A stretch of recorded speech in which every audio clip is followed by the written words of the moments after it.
So now talking about inotropic drugs, जो fourth और last category of drugs है given in the treatment of chronic heart failure.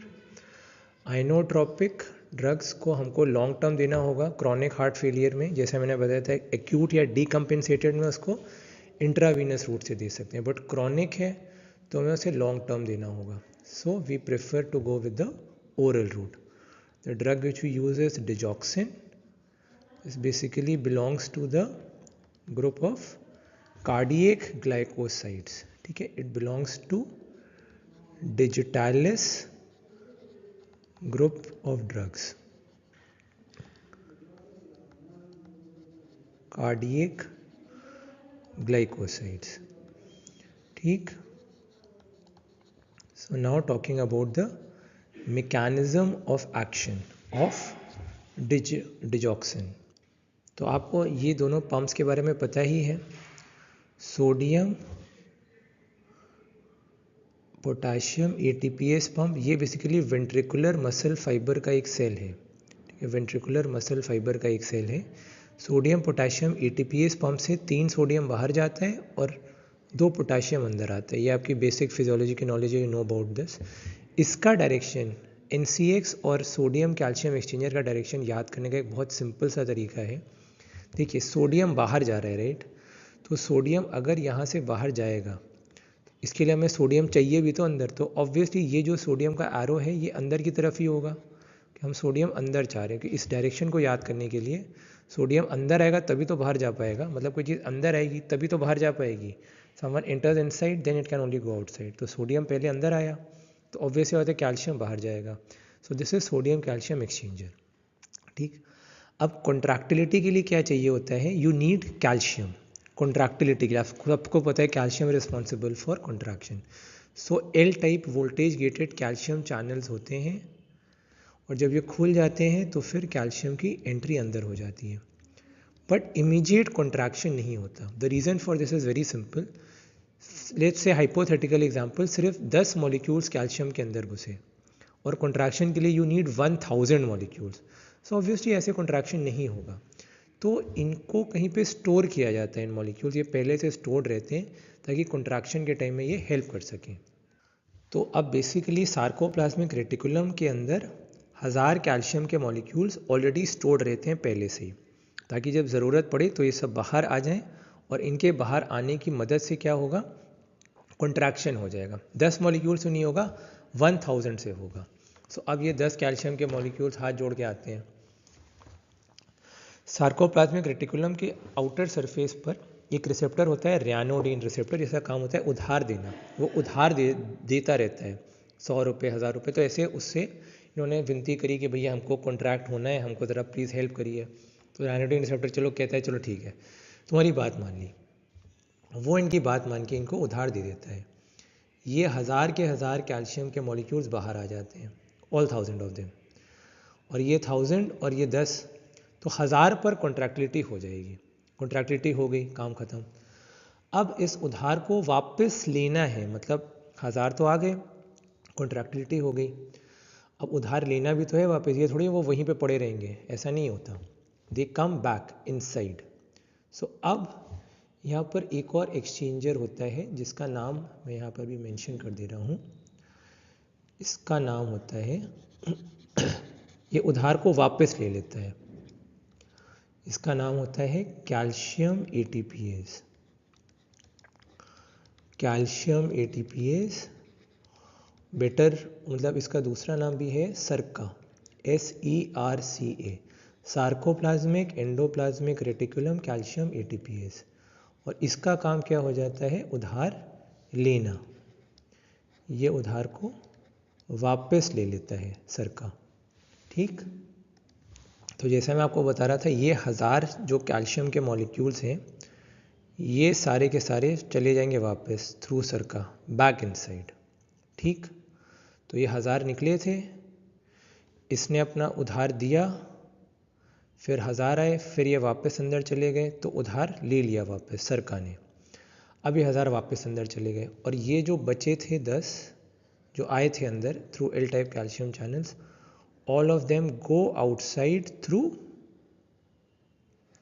Sodium calcium exchanger, इससे बाहर चले जाएंगे। तो अब कॉन्सेप्ट समझिएगा, normal ventricular muscle fibre contraction कैसे होता है। 10 मॉलिक्यूल्स कैल्शियम के अंदर है, उन्होंने विनती करी सार्कोप्लाज्मिक रेटिकुलम से, रैनोडीन रिसेप्टर का स्टिमुलेशन हुआ और रैनोडीन रिसेप्टर के स्टिमुलेशन की वजह से क्या होगा, 1000 मॉलिक्यूल्स बाहर आ गए। ठीक है, अब 1000 हो गए, 1000 + 10 1010 मसल कॉन्ट्रैक्टिलिटी हो गई। अब क्या होगा, आपको पता है सिस्टोल डायस्टोल, अब रिलैक्स भी तो करेगी वेंट्रिकुलर मसल। अब रिलैक्सेशन का फेज है, रिलैक्सेशन में सारे 1000 अंदर चले गए, सार्कोप्लाज्मिक रेटिकुलम वाले वापस सार्कोप्लाज्मिक रेटिकुलम के अंदर, और जो 10 कैल्शियम बाहर से आए थे through L type voltage gated calcium channels, वो निकल गए बाहर via the sodium calcium exchanger. So this is the normal ventricular muscle fibre contraction. ये आपको सब कुछ क्रिस्टल क्लियर है इसमें, आई होप सो होगा, अगर नहीं हो please feel free to ask me. अब बात करते हैं डिजॉक्सिन कहाँ पे काम करता है। Digoxin basically acts by inhibiting this pump, इसको इनहिबिट कर देता है डिजॉक्सिन। तो अब इसको इनहिबिट करने से क्या क्या होगा ये देखते हैं। तो अब इसके इनहिबिशन से होगा क्या, बेसिकली सपोज डिजॉक्सिन ने यहाँ पर ब्लॉक कर दिया, digoxin has block this, digoxin has block this, जो मैंने आपको बताया था, डिजॉक्सिन ने इसको ब्लॉक कर दिया। ठीक, digoxin has blocked sodium potassium ATPase. तो अब क्या होगा, सोडियम बाहर जा पाएगा, ऑब्वियसली नहीं जा पाएगा, तो सोडियम का कंसंट्रेशन अंदर बढ़ जाएगा। अब इंट्रा सेलुलरली सोडियम का कंसंट्रेशन बढ़ गया है। ठीक, अब ज़रा ध्यान से देखिएगा, बहुत ध्यान से, बड़ी मज़ेदार कहानी होने वाली है। अब सोडियम का कंसंट्रेशन अंदर बढ़ गया है, और अब क्योंकि सोडियम का कंसंट्रेशन अंदर बढ़ा हुआ है, तो ये जो है NCX ये काम ही नहीं करेगा। क्यों, ये क्यों नहीं काम करेगा, क्योंकि सोडियम अंदर क्यों आएगा, जब ऑलरेडी अंदर सोडियम है। ये सोडियम कैल्शियम एक्सचेंजर में क्या हो रहा था, सोडियम अंदर आ रहा था सेल के, sodium was coming inside the cell, but now sodium will not enter inside the cell. Why, because already you have sufficient sodium, ये बाहर तो जा नहीं पा रहा ना सोडियम, इसको ब्लॉक कर दिया, तो सोडियम अंदर एक्यूमुलेट करने लगा। अब जब ये ब्लॉक होगा, अब ये बेचारे 10 कैल्शियम बोलेंगे हम तो ये बेघर हो गए, हमारा रास्ता क्या था, हम इसी के थ्रू तो बाहर जा रहे थे, कैल्शियम इसी के थ्रू तो जा रहा था बाहर, भाई हम तो बेघर हो गए, हम तो लावारिस हो गए, तो हम किसी से अडॉप्शन मांग लेते हैं। तो ये अडॉप्शन के लिए इनके पास गए, उन्होंने कहा भैया हम हो गए अनाथ, हमको प्लीज़ आप अपना लीजिए, हमारे माई बाप सर का आप उधार ले रहे हो ना, आप हमको भी अपने साथ ले जाओ, आप इसको तो लेके जा ही रहे हो, 1000 के 1000 आप लेके जा रहे हो, हम 10 भी आपके साथ चले जाएं। तो कहता है चलो ठीक है, तुम भी आ जाओ मेरे साथ। तो अब क्या हुआ, अब सार्कोप्लाज्मिक रेटिकुलम के अंदर 1010 कैल्शियम के मॉलिक्यूल्स हो गए।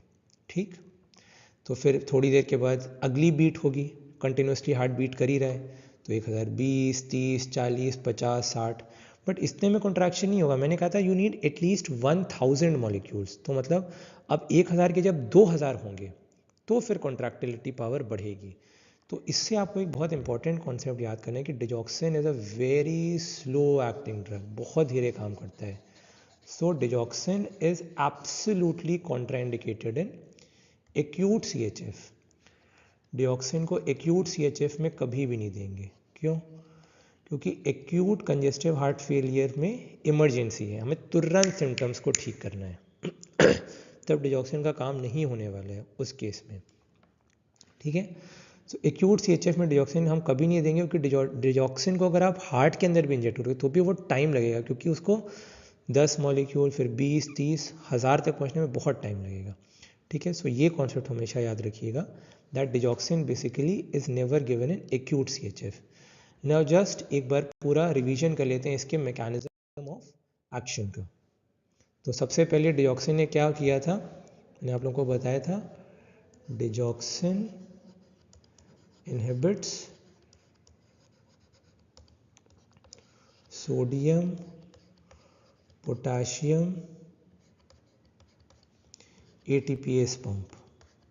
सबसे पहली काम जो इसने किया, उसने सोडियम पोटाशियम ATPase पंप को इनहिबिट कर दिया। इसकी वजह से क्या हुआ, तो डिजॉक्सिन ने इनहिबिट कर दिया सोडियम पोटाशियम ATPase पंप को, जिसकी वजह से increased sodium in the ventricular muscle cell. इसकी वजह से inhibition of sodium calcium exchanger, increased calcium in sarcoplasmic reticulum, and finally increase in myocardial contractility. I hope ये क्रिस्टल क्लियर है आपको mechanism of action of digoxin.